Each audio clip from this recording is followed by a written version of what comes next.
최근에 내란 폭동에 대한 집행유예가 판결 났고요. 내란 특검에서는 사실 거듭된 영장이 사실 발부되지 않는 그런 상황입니다. 그래서 정광훈에 대한 수사 촉구 기자회견을 하려고 합니다. 더불어민주당 당대표 후보 기호 2번 박찬대입니다.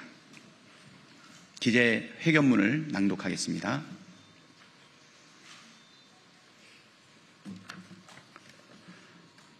극우 폭동의 배후 전광훈을 수사하십시오. 내란은 아직 끝나지 않았습니다. 존경하는 국민 여러분, 사랑하는 당원 동지 여러분, 더불어민주당 당대표 후보 박찬대입니다. 윤석열 구속영장을 발부한 차은경 판사를 향해 죽여버리겠다며 서울 서부지법을 짓밟은 극우 폭도들이 집행유예로 풀려났습니다. 그날 법원은 극우 폭도들의 광기의 전장이었고 민주주의가 짓밟힌 참혹한 현장이었습니다. 그런데도 법원은 헌정질서를 유린한 중대 범죄를 반성문 몇 장의 면죄부를 주었습니다. 도대체 왜 공권력과 법치주의에 대한 도전에 법원이 나서서 면죄부를 주는 겁니까? 왜 사법부는 내란을 옹호하는 폭동 세력 앞에 무릎을 꿇은 것입니까? 하지만 우리가 분노해야 할 진짜 이유는 따로 있습니다. 이 폭력의 진짜 배후, 정광훈에 대한 수사는 지금껏 제대로 이루어지지 않았다는 사실입니다. 극우 세력들의 광란의 칼춤 뒤에는 정광훈의 선동이 있었습니다. 정광훈, 더 이상 광장의 교주만이 아닙니다. 민주주의와 사법정의를 위협하는 정치 테러 집단의 배후 조종자입니다. 그는 여전히 계엄은 정당했다며 윤석열 어게인을 선동하고 있습니다. 부정선거 음모론으로 국론을 분열시키고 있습니다. 그런데도 검찰은 정광훈을 단 한 번도 소환하지 않았고 압수수색 한 번 하지 않았습니다. 국민은 묻고 있습니다. 왜 정광훈을 수사하지 않는 겁니까? 누가 정광훈을 법 위에 군림하도록 만든 겁니까? 극우 세력, 극우 폭동 세력을 반성문 몇 장 받고 풀어준 사법부도 문제지만 폭동을 사주하고 조종한 배우자를 수사 한번 하지 않고 그대로 두는 이유는 대체 무엇입니까? 극우 폭도들을 두둔한 국민의힘에 묻습니다. 폭동을 두둔하며 경찰을 탓했고 정광훈 집회에 줄줄이 참석해 머리를 조아렸습니다. 최근엔 음모론자 전환길까지 영입해 극우 결탁을 공식화했습니다. 심지어 국민의힘 당대표 후보들이 앞다퉈 전환길 방송에 출연하고 있습니다. 이게 대한민국 제1야당의 모습 맞습니까? 극우 폭도 정당 선언 아닙니까? 이제는 결단해야 합니다. 폭도만 처벌해서는 아무것도 바뀌지 않습니다. 칼춤을 부추긴 자, 배후를 먼저 잡아야 합니다. 저 박찬대는 분명히 요구합니다. 내란 특검은 정광훈에 대한 즉각적인 수사에 착수하십시오. 내란 선동 혐의에 대해 전면적으로 수사해야 합니다.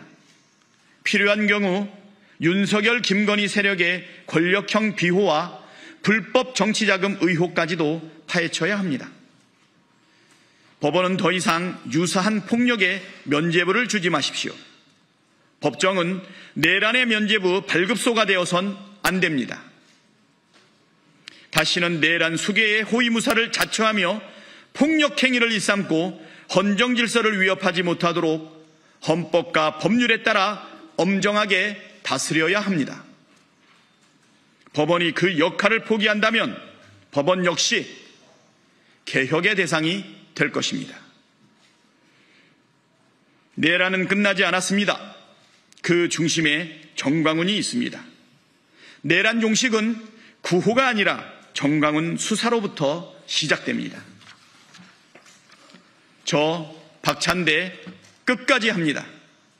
반드시 정광훈의 재상을 낱낱이 밝히고 진실과 정의의 이름으로 단죄하겠습니다. 감사합니다.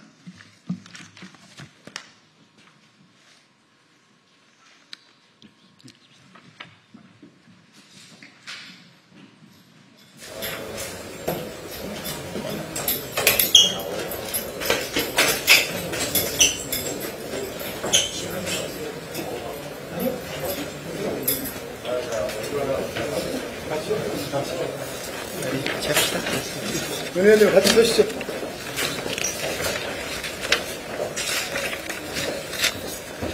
네. 혹시 뭐 질의 있으시면 말씀해 주시겠습니다.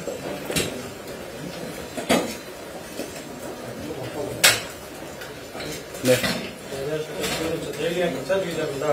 그 초반에 충청 영남권 순회 경선에서 정청래 후보님께 생각보다 많은 차이로 격차가 비춰진 바가 있는데요.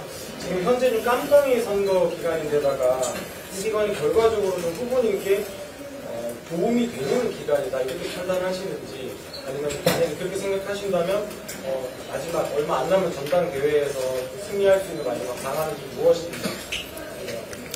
이 질문은 조금 이따 하도록 하고요. 지금 내란의 배후 그리고 사실은 영향을 미치고 있는 정광훈에 대한 수사를 촉구하고 있는데 지금 전당대회 이야기하는 것은 조금 적절하지 않을 것 같아서 혹시 이와 관련된 질문이 있으면 받고 그 부분은 따로 말씀드리면 어떨까 싶습니다. 혹시 없나요? 네. 네, 말씀해 주세요.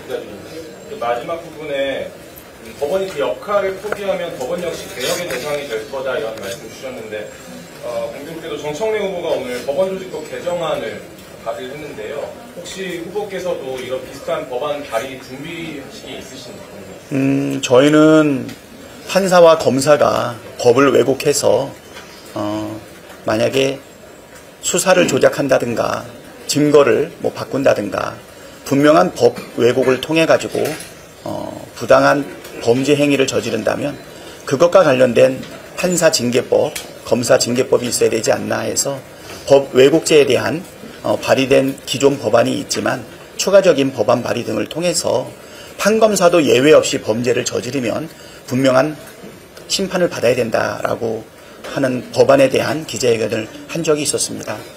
한 며칠 됐죠. 판사 징계법 관련된 기자회견을 진행했었는데요. 정확한 명칭은 법 왜곡죄에 해당이 됩니다. 지금 판사하고 검사의 범죄 행위에 대해서 실질적으로 검사 같은 경우에는 법무부 장관이 실질적으로 징계를 못하지 않습니까? 검찰총장만이 하고 있는데 지금은 법에서는 빠져 있지만 검사 동일체의 원칙 등 자기 식구들 자기들이 스스로 보호하고 기소하지 않는 관행들이 많이 있어 왔습니다. 이제는 법무부 장관도 검사들에 대한 징계를 할 수 있고 탄핵만으로 입법부가 판검사들에 대한 징계를 하는 데는 상당한 제한이 있는 것 같습니다. 특히 우리가 여러 번의 검사 탄핵안을 냈지만 범죄 사실이 분명하지만 탄핵에 이르지 않는다라고 하는 국민 정서에 맞지 않는 판결들도 여러 번 나오지 않았습니까? 그래서 정청래 후보께서 어제 토론회 중에서 아까 법원조직법 개정 등을 통해서 뭐 검사들이라든가 판사들에 대한 평가에 좀 더 구체적인 기준을 마련하겠다. 오늘 발의할 텐데 가능하면 공동 발의해 줄 수 있냐 뭐 이런 질의도 진행을 했고요. 정청래 의원도 저도 사법개혁, 검찰개혁에 대한 분명한 의지를 가지고 있고요. 서로 이것을 입법적으로 제도적으로 완성하기 위해서 노력하고 있다. 뭐 이렇게 생각이 됩니다. 어제 TV토론에서 정청래 후보님이 제안을 해주셔가지고 직전에 공동 발의에 후보님도 참여를 하셨습니다. TBS 김광일입니다. 정광훈 씨에 대해서 수사를 요구하시는 게 그러면 어떤 혐의로 좀 의율할 수 있다고 보시는지 궁금합니다. 네, 지금 서부지법 무슨 폭동이라든가 아니면 뭐 내란에 대한 옹호라든가 윤석열 어게인을 자꾸 주장하고 있어서 사회 갈등과 국민 분열을 초래하고 있지 않습니까? 지금 내란 특검이 이에 대해서 내란 관련성에 대한 조사를 하고 있는데 여러 가지 정황상 내용을 봤을 때 정강훈에 대한 사실은 혐의점이 충분히 판단되고 있지 않나 생각이 돼서 가차없이 정강훈이 국민의힘과 내란과 관련된 어떤 공모가 있는지, 어떤 영향을 미쳤는지, 아니면 자금 지원은 있었는지, 이런 여러 부분에 대해서 국민적 의혹을 해소하기 위한 수사에 착수해달라라고 하는 촉구 사항입니다. 더 이상 방치하면 안 될 것 같고요. 겉으로 드러나 있는 몇몇 것에 대해서만 처리하는 것이 아니라 그 원인이 되는 부분에 대해서도 분명하게 수사해야 된다라고 하는 부분을 국민의 눈높이에 맞춰서 진행했다, 이렇게 말씀드리겠습니다. 제가 조금 하나 더 설명을 좀 드리면, 그러니까 윤석열 정권이 어떤 정권이냐 하면은 제가 이제 의원총회에서도 여러 번 말씀드렸는데 이제 유사 파시즘 체제였습니다. 유사 파시즘 체제. 그것이 이제 12월 3일날 내란과 비상계엄을 통해서 완전한 파시즘 체제를 구축하려고 하는데, 이 파시즘 체제의 공통적인 특징이 있죠. 국민을 갈라치게 하는 이데올로기가 존재하죠. 그래서 윤석열은 공산 전체주의 세력하면서 민주당을 국가 반국가 세력으로 이제 몰아가는 그런 이데올로기 갈라치기를 했고요. 또 하나가 이제 중요한 것 중에 하나가 이러한 이데올로기 체제를 강화하기 위한 국가 동원 시스템이 필요합니다. 그럼 국가 동원 시스템이 뭐냐면 나치즘 같은 경우는 나치 돌격대가 필요한 것이죠. 그런데 윤석열 이 정권에서는 아스팔트에 있었던 극우 선동 세력이 있었는데 그 극우 선동 세력의 괴수가 전강훈이었다라고 하는 부분이 있었고, 그렇기 때문에 비상계엄을 옹호하고 탄핵을 반대하고 선거에 대한 부정선거론을 얘기하는 그러한 국가 동원에 있어서의 많은 사람들을 동원하는 그 거두가 바로 전강훈이었기 때문에 반드시 수사가 필요한 것이고요. 또 하나가 이제 그 파시즘 체제의 하나의 특징 중에 하나가 비밀 경찰과 같은 것들을 유지하는데, 윤석열 정권에서는 검찰을 기반으로 해서 야당을 옥죄고 자신의 정적을 제거하는 그런 도구와 기획수사, 조작수사를 했던 것이 바로 검찰의 민낯이었기 때문에 그건 하나의 특징이었고, 나머지 하나가 뭐였냐면 언론 통제였습니다. 이러한 것들을 윤석열 정권 체제에서 한 3년간 유지해 오다가 마지막에는 방점을 찍은 게 바로 내란이었고, 그것이 비상계엄으로 이어졌기 때문에 저희들이 이제 오늘 하나 지적한 것은 바로 국가 동원 체제를 이뤘던 전강훈의 그런 민낯에 대해서는 반드시 수사가 필요하다는 점을 우리 박찬대 당대표 후보께서 지적을 한 겁니다. 그렇게 봐주시면 되겠습니다. 네. 이상 마칠까요? 하나 더. 아까 그러면 따로 말씀드릴게요. 예. 나가서. 예, 어제는 뭐 지기현 판사에 대한 수사 촉구가 있었고요. 그다음에 오늘은 정강훈에 대한 수사 촉구가 있었기 때문에 지금 우리 국민들이 바라는 것은 내란을 극복하고 이재명 국민주권 정부를 세우지 않았습니까? 저는 신속하게 내란이 종식돼야 되기 때문에 내란과 관련되어 있는 그 밑바닥부터 철저하게 수사하고 이 부분에 대해서는 근절해야 된다, 이런 심정이고요. 예, 물론 개혁과제도 빠르게 완수해야 되고 내란도 완전히 종식해야 되지 않습니까? 저는 내란 종식 특별법도 발의를 해서 대한민국에 다시는 12.3 같은 그런 불법 내란이 불가능한 나라가 되게끔 제도적으로 완비해야 된다, 이런 심정으로 내란 종식 특별법에 이어서 또 각종 수사에 대한 의뢰도 촉구도 같이 진행하고 있다, 이렇게 말씀드리겠습니다. 첫 번째 질문에 대해서 여기서 뭐 간단하게 말씀을 드리면, 첫 번째 영남과 충청에서의 결과가 나왔는데요. 네, 뭐 아시다시피 정청래 후보가 좀 앞서 나가는 결정이 나왔는데요. 수해가 진행이 되고 사실 복구가 요구되고 있는 골든타임이었기 때문에 경선이 좀 전당대회가 뒤로 과거의 전례대로 좀 미뤄져서 국민들이 수해로부터 복구가 어느 정도 이루어지고 나서 마음의 상처가 씻어질 때쯤으로 좀 옮기면 어떻겠냐라고 하는 제안은 있었죠. 근데 이제 그 제안은 받아들여지지는 않고 원래 전당대회 일정인 8월 2일에 통합해가지고 한 번에 경선 결과를 발표하는 정도로 나왔는데요. 수해가 중간에 있는 상황에서 전당대회의 유불리를 따질 것은 뭐 경우에 맞지 않는다고 생각이 되고요. 그러면 8월 2일 있는 이 전당대회에서 어떤 결과를 예상하고 있느냐 생각하는데, 120만 명 정도의 권리당원 중에서 약 20만 명 정도가 저번에 경선에 참여하는 대상이었죠. 한 6분의 1 정도 아닙니까?